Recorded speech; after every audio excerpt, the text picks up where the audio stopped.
yang dimuliakan oleh Allah Subhanahu wa taala. Allah Subhanahu wa taala menciptakan kita di muka bumi ini sebagai makhluk yang termulia. Sebagai makhluk yang Allah Subhanahu wa taala ciptakan dengan ciptaan yang paling sempurna. Laqad khalaqnal insana fi ahsani taqwim. Tentunya kita semua sebagai umat Nabi Muhammad sallallahu alaihi wasallam berusaha ingin menjadi umat yang terbaik, ingin menjadi orang-orang yang mendapatkan keridhaan dari Allah Subhanahu wa taala, begitupun dengan anak-anak dan keturunan kita, agar mereka semua tentunya bisa menjadi kebanggaan daripada Sayyidina Muhammad sallallahu alaihi wasallam. Fa inni mubahun bikumul ummah. Karena sungguhnya aku akan berbangga-bangga di hadapan umat-umat yang lain dikarenakan banyaknya daripada umat Nabi Muhammad sallallahu alaihi wasallam. Maka oleh karena itu kita sebagai orang tua memiliki peranan yang sangat penting untuk masa depan keberlanjutan dari anak dan keturunan kita, agar mereka menjadi orang-orang yang bisa menyebarkan, yang bisa mengajak orang kepada dakwah Nabi Muhammad sallallahu alaihi wasallam. Maka pada pembahasan kita pada pertemuan kali ini, kita akan mengambil ringkasan dari surat Luqman ayat ke-13 sampai dengan ayat ke-17. Karena di situ penuh dengan wasiat-wasiat dari Luqmanul Hakim kepada putranya. Di antaranya apa yang beliau ajarkan kepada kita. Inti dari kandungan surat Al-Luqman yang pertama adalah bagaimana cara metode kita di dalam kita mendidik anak-anak kita agar betul-betul menjadi anak-anak yang bisa membanggakan orang tuanya, terlebih membanggakan Nabi Muhammad sallallahu alaihi wasallam.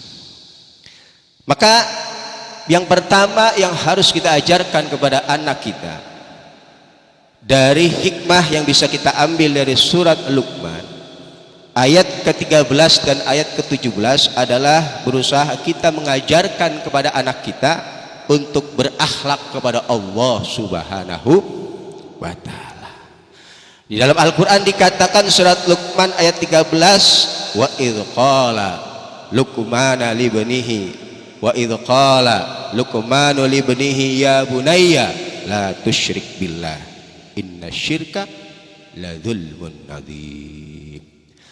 Bahwa Luqmanul Hakim dengan bahasa yang santun, dengan bahasa yang lembut, tasgiru isfaq ay mahabbah, ya bunayya, wahai anakku yang aku cintai. Kalau ke bahasa orang Betawi kalau manggil anak yang dia sayang mana? Tong ya, bukan? Hah? Kalau tong kayaknya terlalu ini, tong mana tong, ini kasar banget ya. Intinya dari apa yang disampaikan guru kita, bahasa ini betul-betul mempengaruhi daripada kejiwaan anak kita.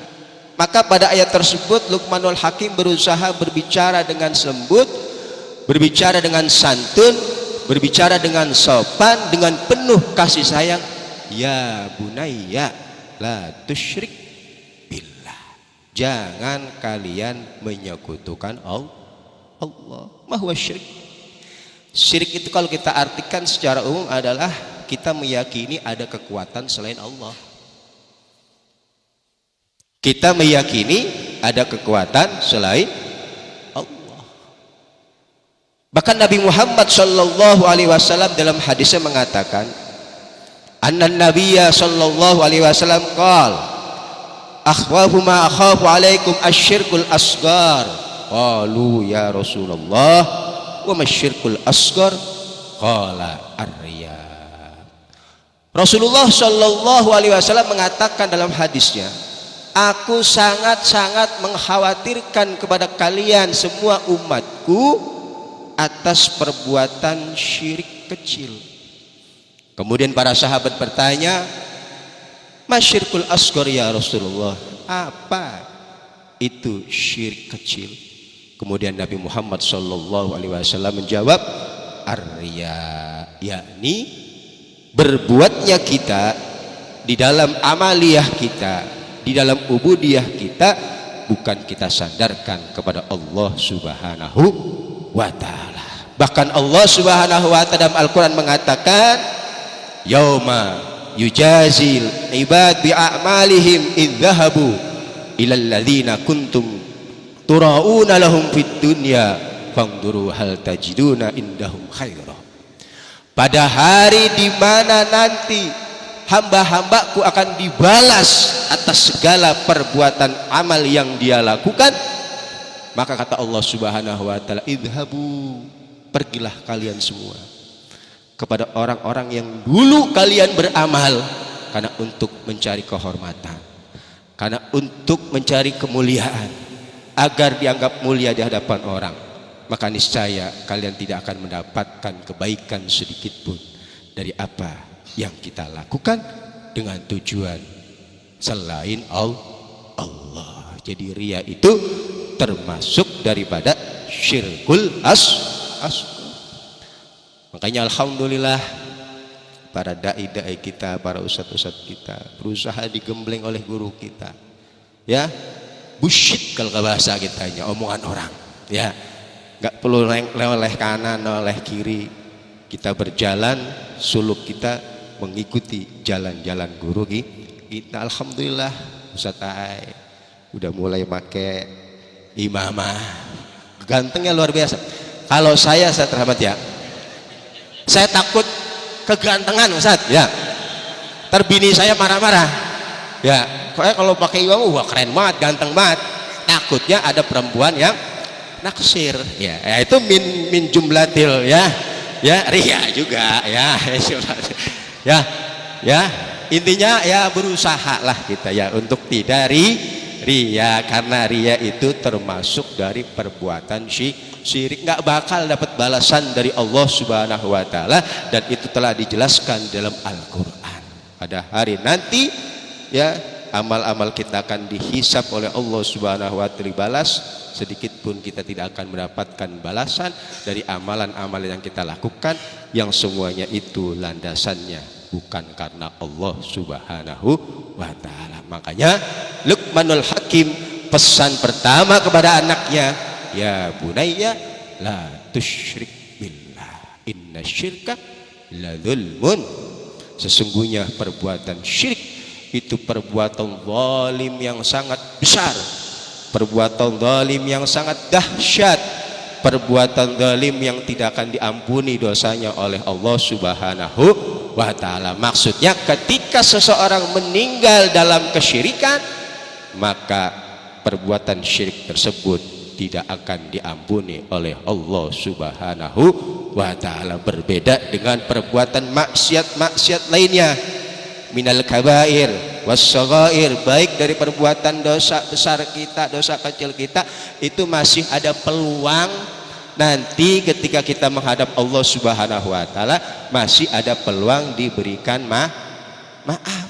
Tapi kalau syirik dan kita meninggal membawa kesyirikan, Allah Subhanahu wa ta'ala tidak akan mengampuni, memaafkan dari perbuatan syirik kita. Oleh karena itu, mumpung belum mati ya, jangan syirik. Yang pertama, wasiat Luqmanul Hakim kepada putranya untuk tidak menyekutukan Allah, berakhlak kepada Allah. Kemudian pada ayat ke-17, Luqmanul Hakim berwasiat juga kepada putranya, ya bunayya aqimis shalah wa'mur bil ma'ruf wanha 'anil munkar wasbir ala ma sabaq inna dzalika min azmil umur. Wahai anakku, wahai belahan hatiku, jangan lupa selalu mengerjakan sholat, perintah Allah Subhanahu wa ta'ala. Inna awal ma yuhasabil abdu yaumal qiyamah as-shalah. Karena memang sholat ini sebagai barometer, cerminan selamatnya kita di dunia itu sholat. Maka ketika kita baik di dalam melaksanakan sholat, itu akan mempengaruhi gerak dan ucapan kita ketika kita bermuamalah dengan sesama makhluk Allah Subhanahu wa Ta'ala. Yang guru kita katakan bahwa as-sholah itu akar katanya dari wasolah, yang artinya berusahanya kita untuk menguatkan hubungan kita kepada Sang Pencipta kita, yakni dengan cara kita mendirikan, mengerjakan sholat dengan sebaik-baiknya, dan di situ Allah mengajarkan dengan bahasa yang begitu santun. Didikan Allah kepada kita di dalam kita berbicara dengan bahasa yang begitu santun. Maka kata Luqman, jangan dirikanlah sholat. Wa'mur bil ma'ruf, dan berusahalah kalian untuk selalu mengajak orang kepada kebaikan. Wanha 'anil munkar, dan juga berusahalah kalian untuk mencegah kemungkaran. Karena seseorang tidak dikatakan kamilun mukammil kalau dia tidak berusaha untuk berdakwah ilallah. Orang kalau cuma sibuk untuk memikirkan dirinya, masyghul untuk menyibukkan dirinya, nah ini orang tersebut belum dikatakan orang yang sempurna. Makanya orang yang paling sempurna, dan Nabi sendiri mengatakan warasatul anbiya al ulama.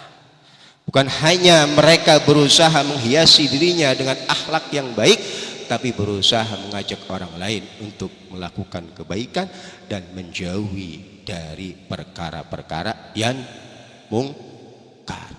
Wasbir ala ma asobak.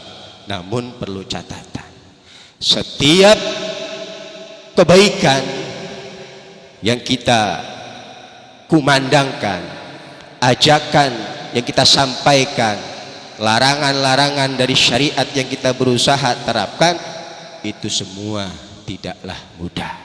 Banyak cobaan dan rintangan sana sini, bahkan kadang-kadang dalam lingkungan keluarga kita sendiri. Maka kata Allah, wasbir ala ma asobak, bersabarlah engkau di dalam engkau melakukan sholat, di dalam engkau mengajak orang kepada kebaikan, di dalam engkau mencegah orang kepada kemungkaran. Inna dzalika min azmil umur. Karena itu semua adalah sesuatu yang sangat penting. Allah Subhanahu wa Ta'ala mengatakan dalam firman-Nya yang lain, kuntum khaira ummatin ukhrijat linnas, bahwa kita ini adalah umat yang di antara umat-umat terdahulu, dari mulai umat Nabi Adam sampai dengan umat Nabi Isa. Umat Nabi Muhammad adalah umat yang ta'muruna bil ma'ruf wa tanhauna 'anil munkar. Kita bersama-sama berkolaborasi, bekerja sama. Nah, seperti pada malam hari ini, tidak mungkin adanya kegiatan jaulah ini kalau kita tidak berusaha untuk saling support dan bekerja sama. Misalkan cuma guru kita teriak-teriak, gak ada jamaahnya, ya bosan, capek ya. Maka kerjasama yang kita lakukan ini, orang yang membantu atas kegiatan ini semuanya akan mendapatkan bagian sesuai dengan lelah dan jerih payah yang dia lakukan dalam rangka menegakkan amar ma'ruf nahi munkar. Wasiat pertama Luqmanul Hakim kepada putranya untuk berakhlak kepada Allah Subhanahu wa Ta'ala. Yang kedua, wasiat daripada Luqmanul Hakim kepada putranya adalah agar kita sebagai seorang anak untuk bisa berakhlak kepada kedua orang tua. Dan ini dicerminkan dalam ayat Al-Quran surat Luqman ayat ke-14. Allah katakan, wa wasainal insana biwalidayhi hamalathu ummuhu wahnan ala wahnin wa fisaluhu fi amaini anishkurli waliwalidayya ilayyal masir. Bahwa kami, kata Allah Subhanahu wa Ta'ala, berwasiat kepada umat manusia untuk selalu berbuat baik, berbakti kepada kedua orang tua. Dan ini sering kita dengar di dalam ceramah-ceramah para dai-dai, tentang bagaimana pentingnya berbaktinya kita kepada kedua orang tua kita.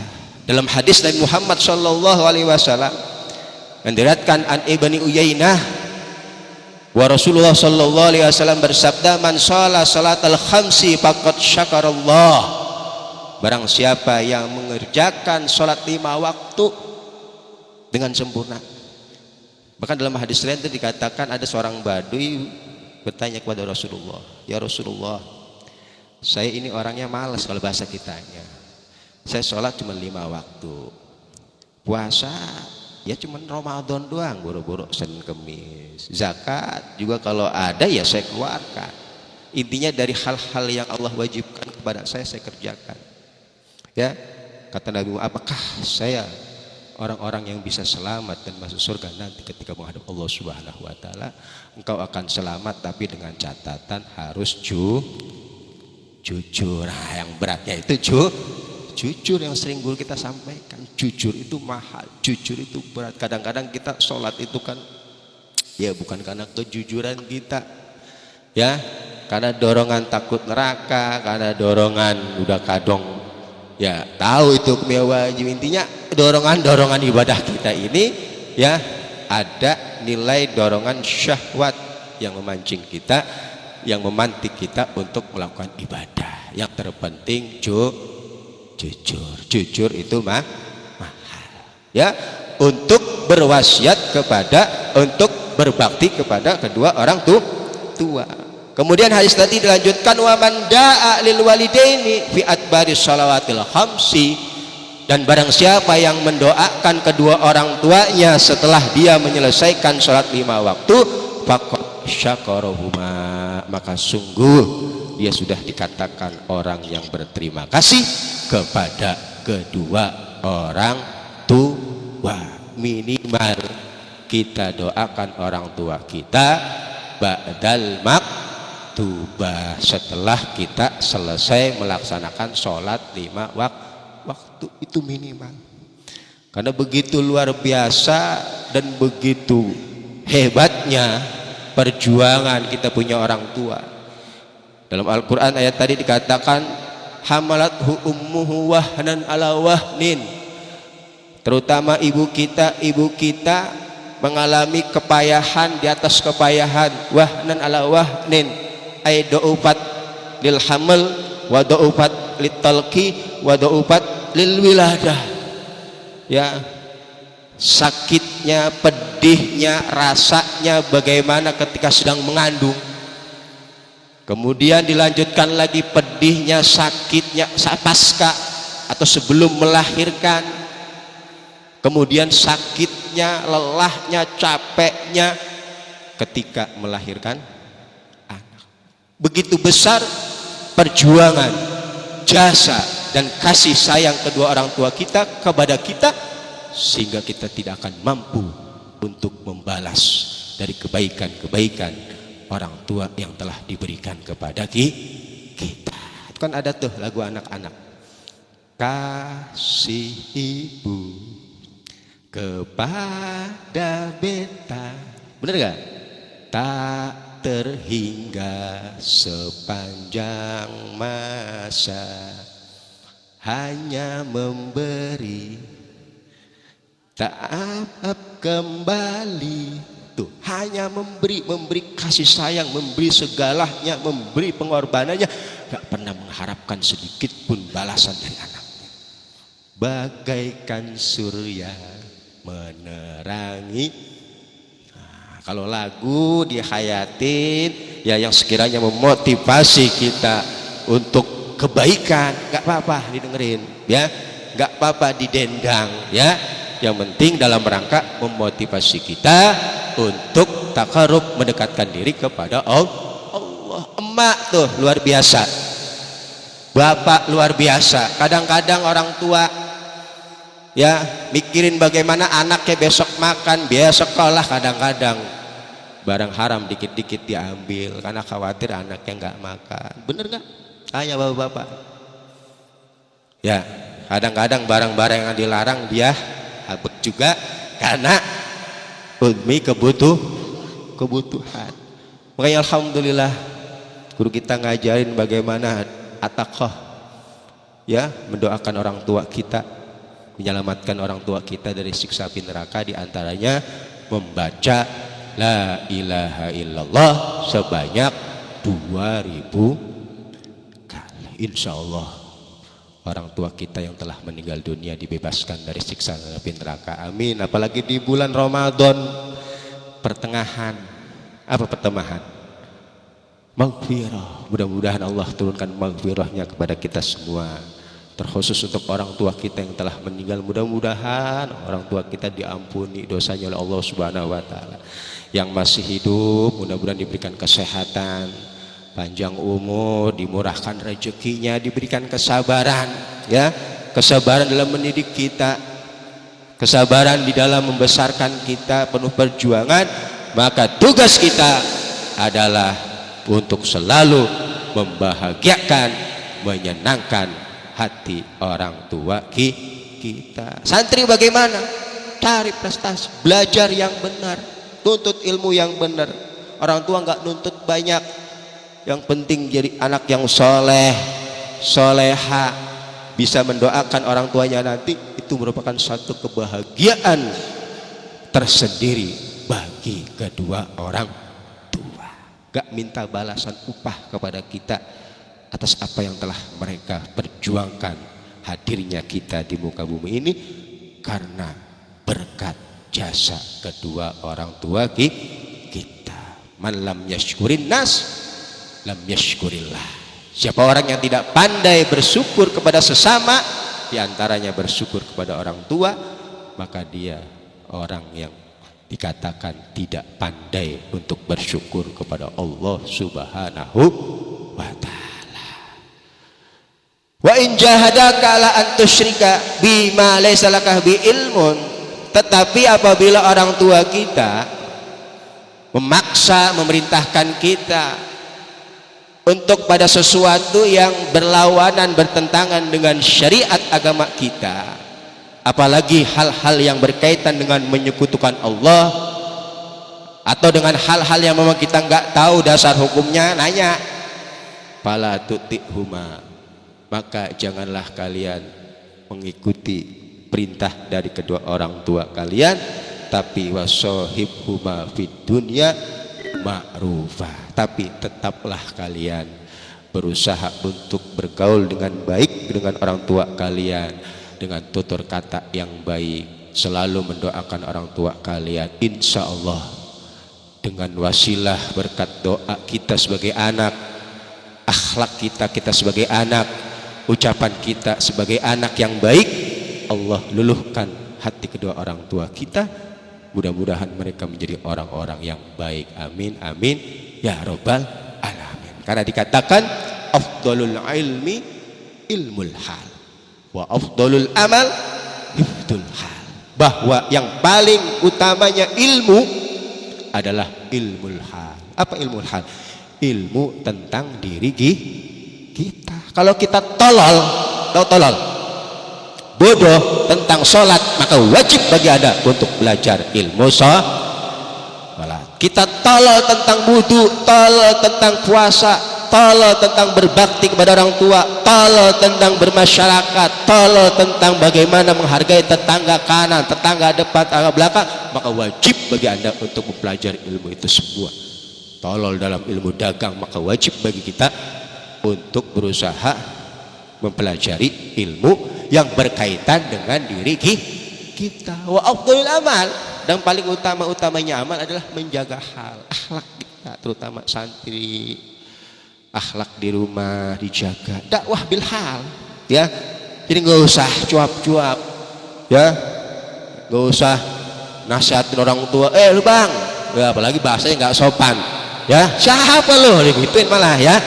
Ada orang tua lagi main gaple, lagi main catur, tahu-tahu main tegur, bang, udah maghrib, ya, jangan, ya, jangan. Dengan kita berdakwah dengan hal kita, perilaku kita, dengan akhlak kita yang baik, permisi, nunduk. Insya Allah Allah berikan hidayah, hati mereka akan terketuk dengan perilaku dan akhlak yang kita tunjukkan. Jadi perintah Luqmanul Hakim, Wasiat yang kedua adalah berusaha kita untuk berakhlak kepada kedua orang tua kita. Kemudian yang diajarkan oleh Luqmanul Hakim kepada kita adalah agar anak-anak kita memiliki akhlak kepedulian kepada yang lain, kepada sesama. Dan ini disyaratkan dalam surat Luqman ayat 18. Allah Subhanahu wa taala berfirman, wala tusair khaddaka linnasi wala tamshi fil ardi maraha innallaha la yuhibbu kulla mukhtalin fakhur. Dibuka HP-nya ya, itu kan ada tuh Google surat Luqman. Nah, sambil disimak, jangan ngeliatin saya, kalau saya udah kadang ganteng, apalagi kalau pakai imamat tambah ganteng ya. Dibuka HP-nya ya, pada punya HP semua tuh surat Luqman, dilihat sambil disimak. Apa kata Allah? Wala tusair khaddaka linnasi, janganlah memalingkan wajah kalian di hadapan orang-orang takabburan ya, dengan tujuan untuk sombong, menyepelekan orang, meremehkan orang. Itu jangan ya. Sering guru kita sampaikan tuh dalam pengajian pada malam hari ini, kemarin-kemarin ya, hargai orang, hormati orang, beradablah dengan adab Nabi Muhammad Shallallahu Alaihi Wasallam. Jangan meremehkan orang. Wala tamshi fil ardi maroha, dan janganlah kalian berjalan di muka bumi ini huyala, adigang-adigung, apa namanya kalau bahasa kitanya, sombong ya, sombong atau angkuh ya, angkuh, jalannya udah kayak dia aja yang paling hebat ya, dia yang paling top. Jangan ya, jalanlah dengan tawassut ya, nggak terlalu ya pelan, juga nggak terlalu kencang. Ini adab kita kepada sesama untuk bisa menghargai daripada orang lain. Karena dikatakan oleh Nabi Muhammad Shallallahu Alaihi Wasallam, ahabbul a'mal ilallah azza wa jalla ya. Hadis sebelumnya, ahabbun nas ilallah anfa'uhum lin nas, paling dicintainya manusia di sisi Allah adalah mereka yang bisa memberikan manfaat kepada yang lainnya. Kemudian ahabul a'mal, dan amalan yang paling dicintai oleh Allah Subhanahu wa taala azza wa jalla adalah yang pertama, sururun tudkhiluhu ala muslim ya. Bagaimana kita bisa menyenangkan hati orang lain ya, senyum ketemu orang. Intinya bagaimana biar orang gak sedih kalau ketemu kita. Kan kata Ustaz Rahmat tuh dalam pembahasan yang di mana tuh Pondok Kelapa, dalam hadis dikatakan al muslim man salimal muslimuna min lisanihi wa yadihi. Orang muslim adalah orang yang sekitarnya, lingkungannya ini merasa nyaman dengan kehadirannya, gak merasa terusik dengan ucapannya, dengan perbuatannya.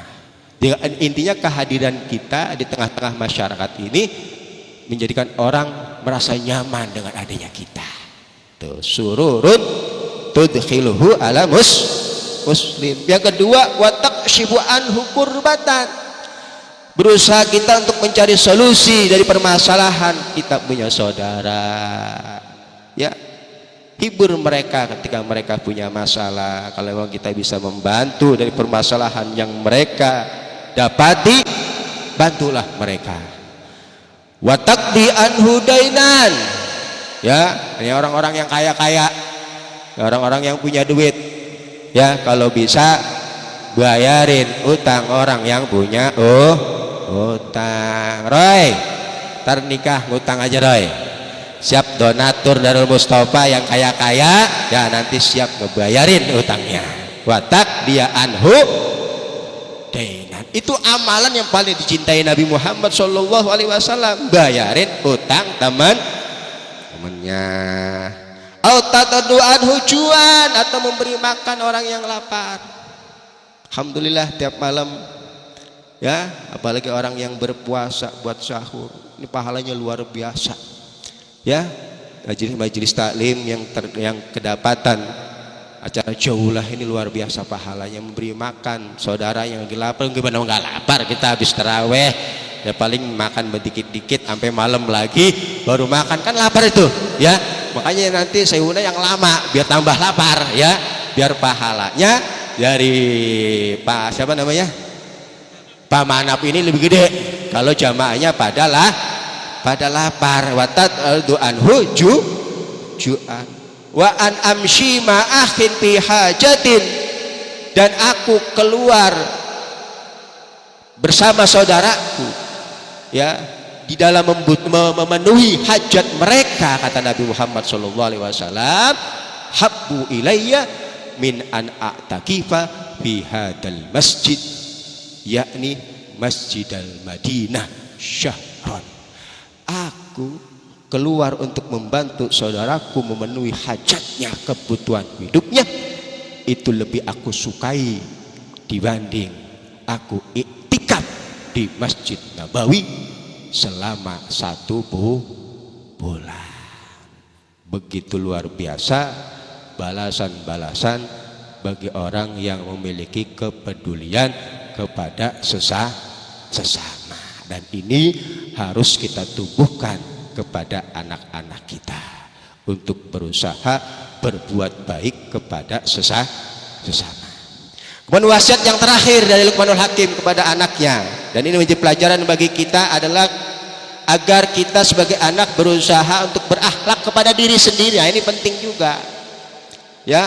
Waqsid fi masyika waqdud min sautika inna angkarul aswat la sautul hamir. Ya, kalau jalan dengan penuh kewibawaan, waqar ya. Jadi kita harus memiliki akhlak adab yang baik. Jalan bagaimana? Jalannya Nabi, jalannya guru kita ya. Jalan jangan pelelang-peleleng. Tuh tadi guru kita ngomong tuh. Emang saya juga sering ya di jalan naik motor ngerokok bul udah kayak ya. Iya, itu akhlak yang nggak baik juga ya. Jadi pelajaran juga buat kita semua. Jadi intinya di sini kita mendapatkan begitu banyak ilmu ya, luar biasa ya, berakhlak kepada diri kita. Intinya apa? Memperbaiki diri kita, haliyah kita, ucapan kita, semuanya, agar semuanya mengikuti daripada aslafuna soleh dan juga Nabi kita, Nabi besar Muhammad Sallallahu Alaihi Wasallam. Itulah 4 wasiat Luqmanul Hakim kepada putranya dan juga bisa menjadi pelajaran bagi kita. Mudah-mudahan bisa bermanfaat. Hadanallah wa iyyakum ila siratal mustaqim. Assalamualaikum warahmatullahi wabarakatuh.